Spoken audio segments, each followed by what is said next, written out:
어른도 하기 힘든데 라는 말은 최대한 생각 안 하시는 게 좋아요. 10살도 할 수 있고 90살이 돼도 못 할 수도 있어요. 어른도 하기 힘든데 라는 말은 없어요. 어떻게 하면 하게 만들 수 있을까? 부모님이 어휘력이 높으면 아이의 어휘력이 낮을 수가 없어요. 그걸 보고 듣고 배우기 때문에. 제가 수많은 가정 그리고 이런 걸 제가 보면 아이들이 하는 말을 들으면 집에서 어떤 말을 듣고 자라는지 알 수가 있어요. 이제 중학생이 됐어. 실제 있었던 사례예요. 중2 딸아이인데 갑자기 시험 보고 돌아왔는데 엄마가 마찬가지로 우리 딸 고생했어. 수고했어. 그러니까 이 딸아이가 꺼져. 그리고 들어가서 문 잠그고 안 나와. 이게 부모님 어휘로 만든 거예요. 그 단어, 사소한 단어 하나로. 되게 사소하다고 생각할 수 있는데 세상에 사소한 건 하나도 없어요. 아이 교육 앞에서 싸웁니다. 나 언제 이렇게 늙었지? 나 주름살 이렇게 늙은 거 몰랐는데. 검버섯? 주름살? 이런 거 보면서 내 시간은 다 사라졌네, 허무하게. 이런 생각 하지 마세요. 여러분이 아이와 함께 보낸 시간, 아이를 사랑하는데 투자한 모든 시간은 어디로 사라지지 않고 모두 고스란히 아이에게로 가서 쌓여있다. 네, 김종원 작가님과 계속 이야기 나누도록 하겠습니다. 이제 아이가 고학년이 되고 중학생이 되면 더 이상 부모가 뭔가 관여하고 이렇게 하기가 힘들잖아요. 그렇기 때문에 중학생이 되기 전에 뭔가 좀 꼭 가르쳐 놨으면 좋겠다. 네. 이런 거 있을까요? 한번 제가 낭독해 볼게요. 네. 여러분 한번 생각해 보세요. 중학교 가기 전에 반드시 아이의 습관으로 만들 18가지. 1번은 아침에 일어나면 스스로 이불을 개는 것. 2번은 하루 30분 이상의 독서. 3번 게임이나 유튜브 시청 시간을 분명하게 정해서 지키게 하기. 그 다음에 4번은 릴스나 쇼츠는 아예 시청하지 않기. 5번 학교와 학원의 예습과 복습, 숙제는 스스로 알아서 하기. 6번 식사 후 양치질과 세수 및 샤워를 스스로 알아서. 7번 매일 짧게라도 일기 쓰기. 8번 뭐든 가능하다는 시선으로 주변을 바라보는 긍정의 태도 갖기. 9번 친구의 단점보다는 장점을 찾는 근사한 태도. 10번 매일 아침 그날의 계획을 세우고 움직이기. 11번 아침에 늘 스스로 일어나기. 12번 자신의 감정을 울거나 분노하지 않고 차분하게 말로 설명할 수 있는 표현력.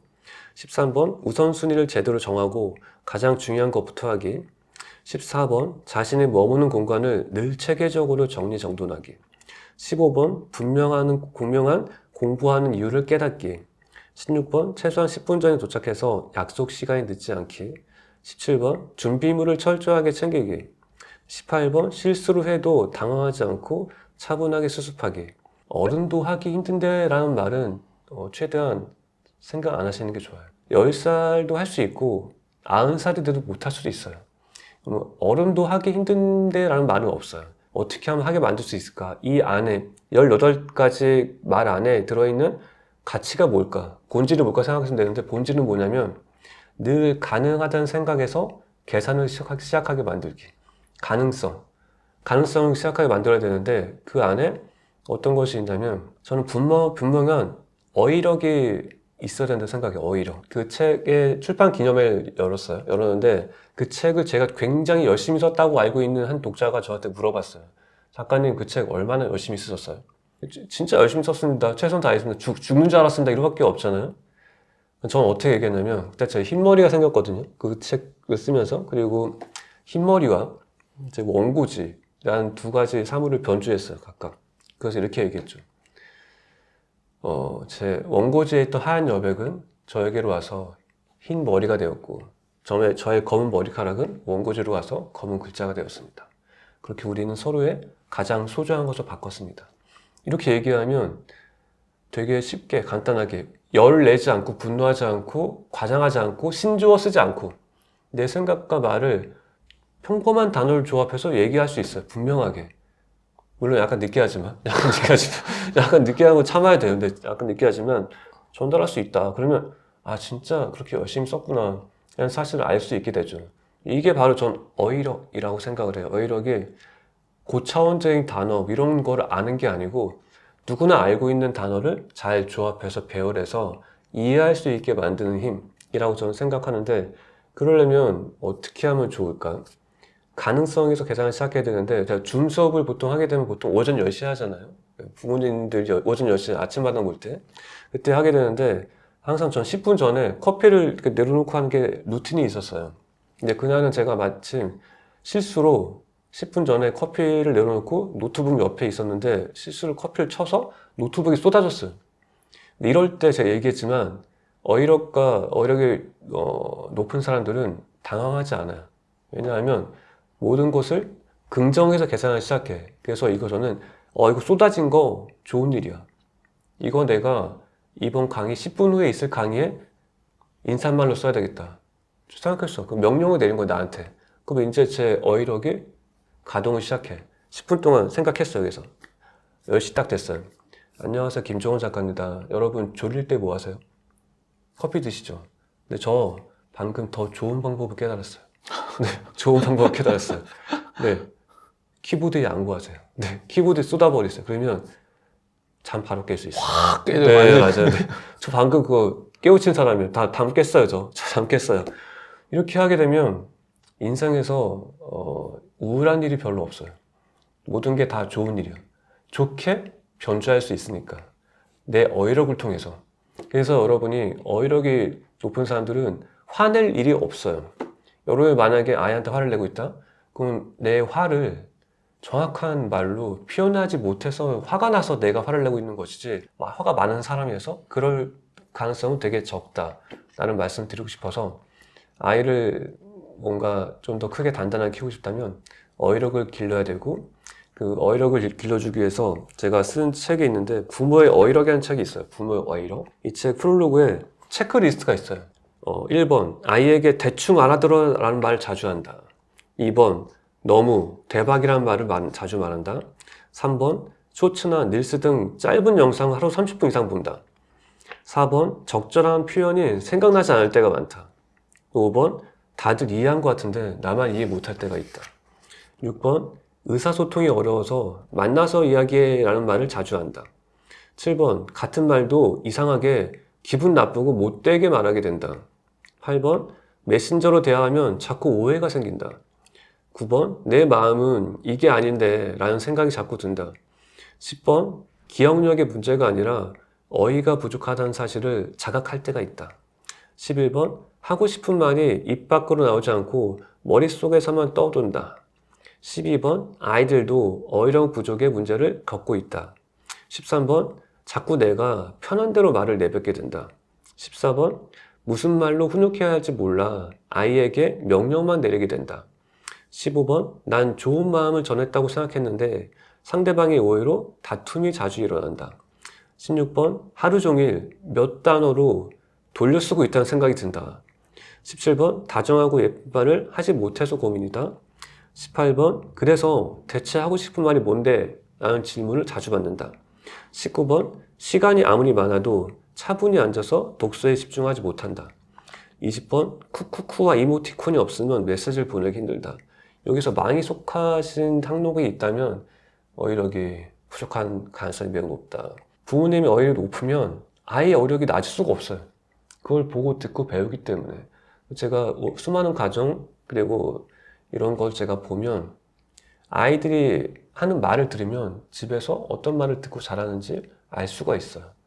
하나 제가 예를 들어 볼게요. 여러분 만약에 어떤 사람이 한 모임에 갔다 왔어요. 근데 그 사람한테 물어봤어. 나도 그 모임에 가고 싶어서 물어봤는데 그 모임 어땠어? 이렇게 물어보면 나쁘다고 말하는 게 좀 꺼리낌 할 때가 있어. 내가 굳이 부정적인 얘기 하고 싶지 않아서. 그때 대답이 애매하니까. 그럴 때 질문을 바꿔서 하는 거예요. 만약 그 모임이 책이라면 다시 읽겠니? 이렇게 물어보면 살 수 있잖아. 굳이? 다시 읽을 필요 없을 것 같아. 이게 바로 질문과 어휘력의 한계거든요. 계속 똑같이 모임 어땠어? 이렇게 물어보는 사람은 좋은 답을 얻기 힘들어요. 근데 똑같은 경우지만 책으로 변주해서 그 모임이 만약 책이라면 다시 읽고 싶겠어? 몇 번이나 읽고 싶겠어? 이렇게 물어보면 다 달아야 되겠죠. 그리고 또 하나,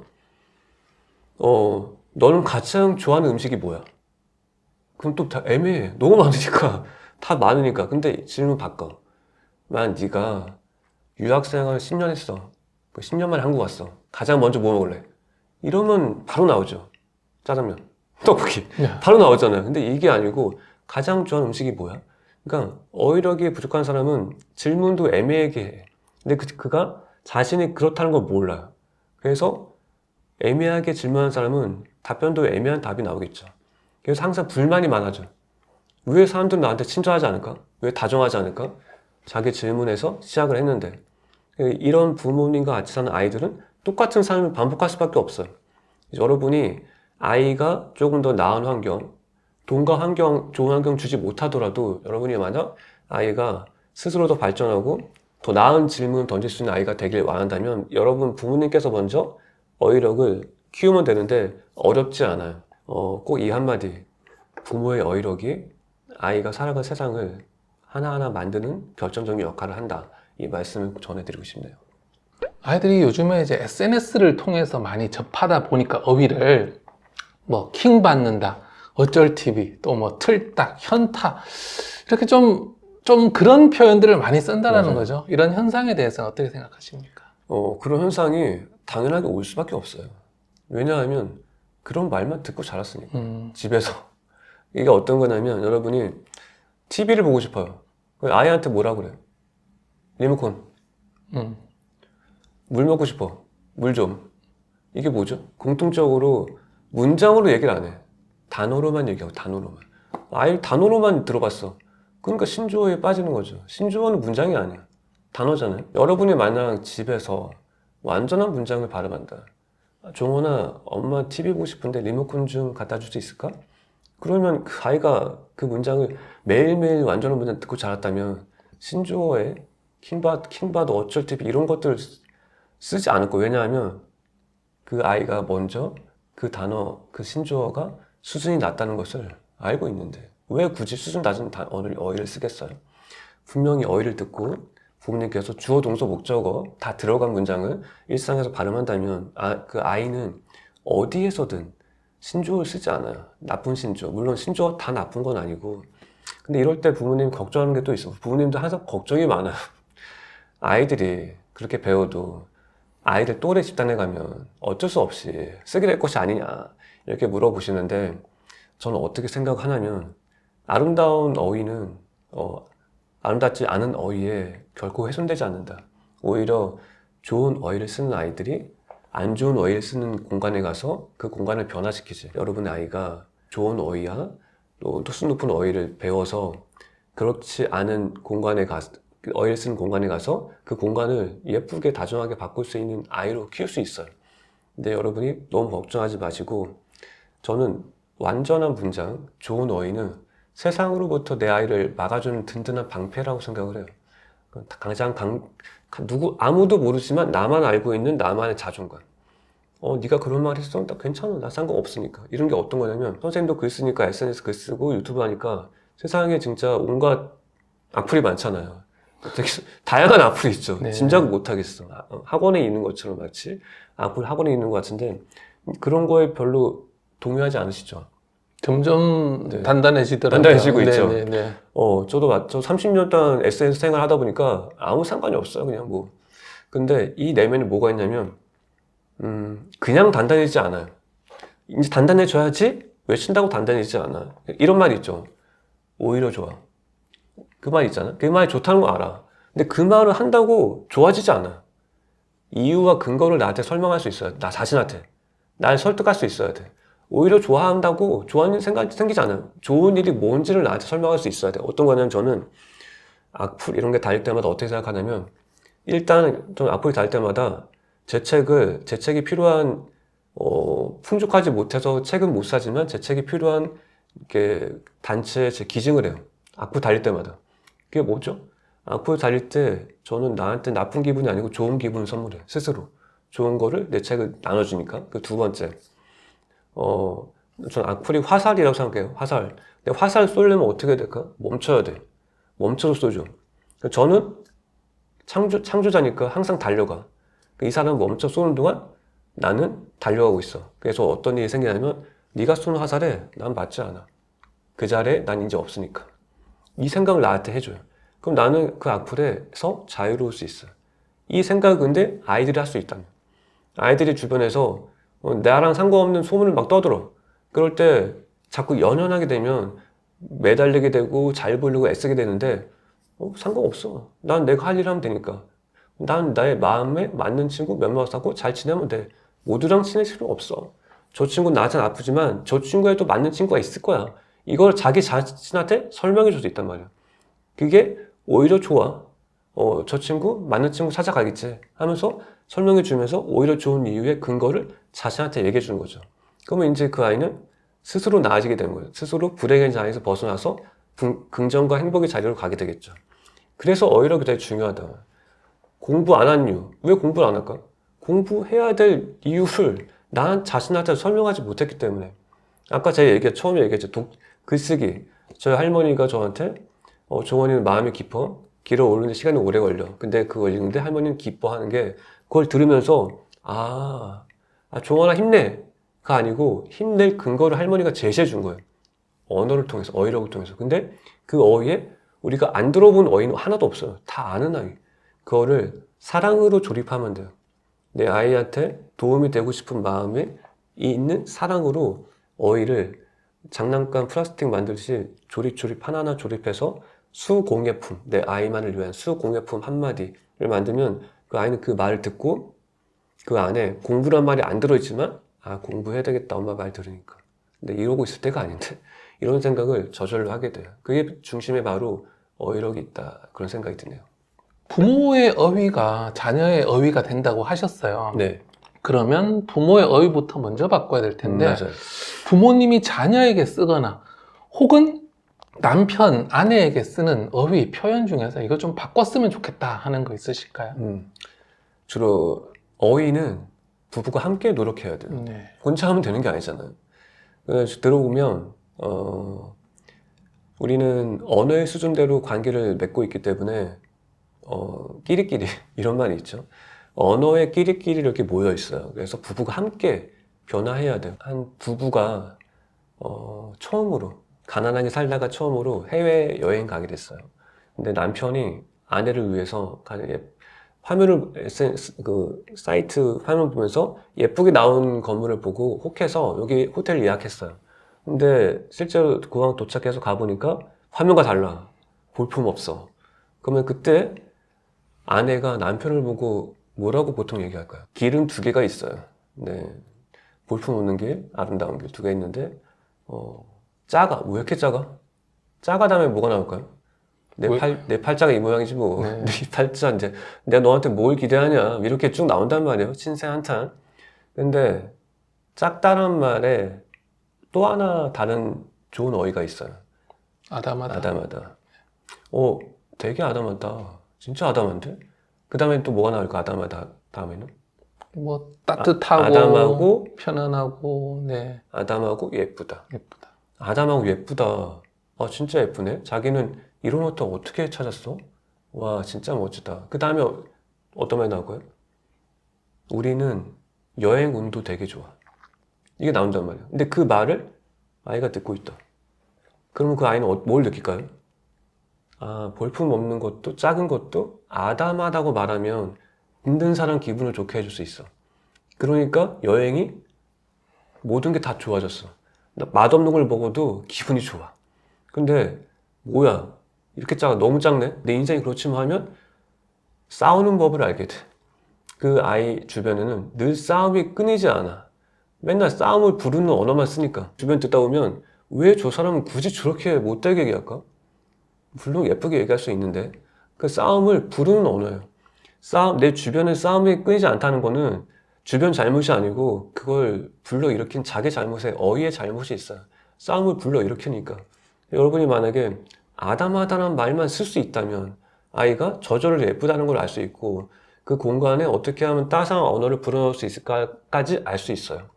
이런 것들이 또 무수히 많은데 혼용하는 것 중에 하나가 수고했다.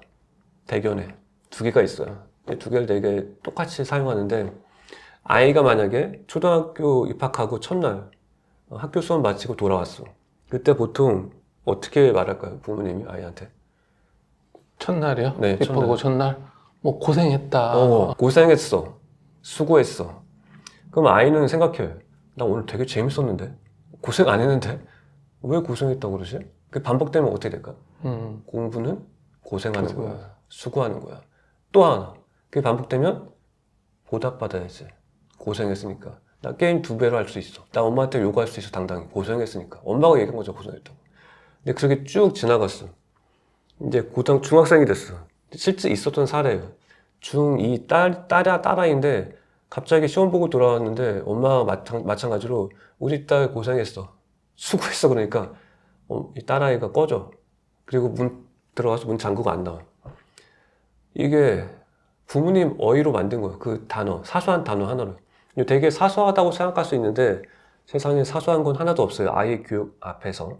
근데 그 아이가 그렇게 돼서 하루는 제 인스타그램에 글을 읽고 그 부모님이 말을 바꿨어요. 수고했어, 고생했어 대신에 이제 어떻게 얘기했냐면 우리 딸 대견해. 참 잘했어. 대견해. 그러니까 그 아이 문 닫고 뭐라고 하고 들어가던 아이가 이제는 한 번에 바뀌었어요. 엄마 이번 진짜 열심히 공부했는데 성적이 그만큼 안 나올 것 같아. 다음에 좀 더 해야 되나 봐. 그래 열심히 하자. 이렇게 해서 따뜻하게 변했어요. 말 한마디 바꾼 것만으로도. 물론 그 말이 필요할 때도 있어요. 위에서 아래로 얘기할 때 수고하라는 말 할 수 있는데 동등하거나 보통 일상의 경우 수고하다는 말 들으면 여러분 잘 생각해보면 기분이 좋지 않아요. 대신에 제가 아까 얘기했던 대견해 혹은 기대돼. 너의 미래가 기대돼. 난 너의 가치를 믿어. 수고했다 말도 좋지만 아이한테 대견해 이렇게 할 수 있다니. 저도 어렸을 때 가장 많이 들은 말이 우리 종원이는 아무 걱정도 안 해. 알아서 다 잘하니까. 걱정하지 마세요. 부담 느끼지 않아요. 전 부담을 안 느꼈어. 그 말이 익숙해진 아이는 그 말에 부담을 느끼지 않아요. 더 잘하고 싶어서 스스로 더 웃으면서 분투하지. 웃으면서 분투한다. 울면서 분투한다. 차이가 있어요. 어쩔 수 없이 하는 사람은 울면서 분투하겠지만 스스로 행복해 사는 사람들은 웃으면서 분투해요. 재밌어요. 그래서 여러분이 아이가 웃으면서 자기 일을 기대 이상으로 해내는 삶을 성장하게 바란다면 기대된다, 대견하다, 훌륭해 이런 말들 자주 했으면 좋겠다 생각이 드네요. 인문학 작가로서 우리 네. 초등 부모님들께 어떤 한 말씀 하신다면 어떤 말씀 전하고 싶으세요? 네, 여러분도 아마 이런 영상 자주 볼 거예요. 그쵸? 저는 그 영상 보시면서 이런 마음을 가지시면 좋겠어요. 흔들리지 않는 마음, 그리고 끝까지 가려는 마음. 그걸 제가 한번 글로 쓴 게 있는데 들어볼게요. 잘하려고 애쓰지 마라. 그냥 끝까지 하기만 해도 된다. 매년 수많은 사람이 새해 결심을 한다. 각종 자격증을 따겠다는 사람도 참 많다. 이건 매우 중요한 부분이다. 이를테면 매년 100명이 같은 자격증을 따겠다는 생각을 한다면 실제로 따기 위해서 준비하는 사람은 그 20%인 20명에 불과하고 꾸준히 준비를 해서 시험을 보러 오는 사람은 다시 20명이 20%인 4명에 불과하며 시험장에서 눈을 반짝이며 자신이 치열하게 보는 시간을 믿는 사람의 숫자는 2명에 불과하다. 결국 모든 승부는 수많은 사람이 아닌 끝까지 온 2사람의 싸움이다. 지금도 수많은 사람이 자신의 재능이 없거나 경쟁률이 치열하다는 변명을 하지만 당신이 떨어진 이유는 오직 하나, 하지 않았기 때문이다. 굳이 열심히 할 필요도 없다. 그냥 꾸준히 하면 누구나 원하는 결과를 만날 수 있다. 제발 잘하려고 애쓰지 마라. 그냥 끝까지 하기만 해도 된다. 이런 말씀을 드리고 싶은데 정말 저 할머니도 저한테 어떤 말씀을 해주셨냐면 우리 종원이를 보고 있으면 할머니는 더 열심히 살고 싶어져. 더 좋은 걸 주고 싶으니까. 그 마음이 여러분의 마음일 것 같아요. 저는 여러분들께 어떤 노하우나 테크닉을 알려주는 사람이 아니고 그런 마음을 따뜻하게 언어로 안아주는 사람인 것 같아요. 여러분한테 필요한 거는 테크닉이 아니고 지금까지 잘했고 지금까지 한 것들을 믿고 흔들리지 않고 끝까지 한번 가보겠다. 내 아이를 위해서 라는 메시지인 것 같아서 좀 그렇게 생각을 하고 여러분이 보낸 시간들 가끔 아마 아이를 보면서 바쁜 시간을 보내다가 문득 이런 생각이 들 거예요. 내 시간은 어디 갔지? 나 언제 이렇게 늙었지? 주름살 이렇게 늙은 거 몰랐는데 검버섯? 주름살? 이런 거 보면서 내 시간은 다 사라졌네 허무하게. 이런 생각 하지 마세요. 여러분이 아이와 함께 보낸 시간, 아이를 사랑하는데 투자한 모든 시간은 어디로 사라지지 않고 모두 고스란히 아이에게로 가서 쌓여 있다. 그 시간을 아이가 다 기억하고 있어요. 여러분이 어렸을 때 아이랑 같이 좋은 데 가고 여행 떠난 거 커면 다 잊을 텐데 가서 뭐해? 이런 생각할 수도 있지만 커서 물어보면 다 기억하고 있어요. 정확히 기억하지 못하더라도 뉘앙스나 행복했던 마음, 행복한 마음은 쌓이는 거니까 여러분이 지금 힘들더라도 아이를 보면서 나는 지금 아이와 행복한 시간을 쌓아가고 있다. 그런 마음을 아시면 좋겠고, 그래서 저는 소중한 사람에게 예쁘게 말하는 것이 인문학의 모든 것이다 라고 생각해요. 왜냐하면 이쁘게 말하는 것이 이쁜 단어의 조합이 아니고 모든 지성의 총합이자 사랑의 끝이라고 생각하기 때문에. 그래서 여러분이 우리는 사랑하는 사람에게서만 배울 수 있고 사랑은 그냥 사랑한다고 말하는 것이 아니고 아이 마음에 아 이게 사랑이구나 라고 도착했을 때, 그래서 출발이 아니고 도착했을 때까지, 도착이 결국 사랑이다, 그렇게 생각하시면 참 좋겠습니다. 오늘 작가님 말씀 들으면서 중꺾마라는 신조어가 생각이 났습니다. 네. 원래는 중요한 건 꺾이지 않는 마음인데 이제 이게 중요한 건 꺾여도 다시 하는 마음이라는 뜻으로 또 많이들 사용이 되더라고요. 좋아요. 아주 좋아요. 방금 하신 그 말씀이 그 중꺾마에 굉장히 맞는 이야기인 것 같고요. 이렇게 자녀를 교육하면서 많이 힘든 순간들이 있겠지만 우리 김종원 작가님의 따뜻한 말씀을 통해서 힘들 많이 내실 수 있을 거라고 생각합니다. 좋습니다. 네, 좋은 말씀 감사합니다. 네, 감사합니다.